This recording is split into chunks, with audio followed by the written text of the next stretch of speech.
مالک رضی اللہ تعالیٰ عنہ روایت کرتے ہیں کہ رسول اللہ صلی اللہ علیہ وسلم جب حضرت انس بن مالک رضی اللہ تعالیٰ عنہ روایت کرتے ہیں کہ رسول اللہ صلی اللہ علیہ وسلم جب بیت الخلاء میں داخل ہونے کا ارادہ کرتے تو درج ذیل دعا پڑھتے۔ حماد بن زید کے الفاظ ہیں: اللہم انی اعوذ بک من الخبث والخبائث، اعوذ باللہ من الخبث والخبائث۔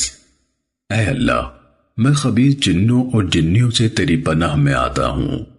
امام ابو داود رحمہ اللہ کہتے ہیں کہ شعبہ عبدالعزیز سے اللہم انی اعوذ بک کے الفاظ منقول ہیں، جبکہ انہوں نے ایک بار اعوذ باللہ کے الفاظ بھی بیان کیے۔ امام ابو داود کہتے ہیں کہ وہیب سے فَلْيَتَعَوَّذُ بِاللَّهِ، امام ابو داود کہتے ہیں کہ وہیب سے فَلْيَتَعَوَّذُ بِاللَّهِ، اسے اللہ کی پناہ لینی چاہیے کہ الفاظ منقول ہیں۔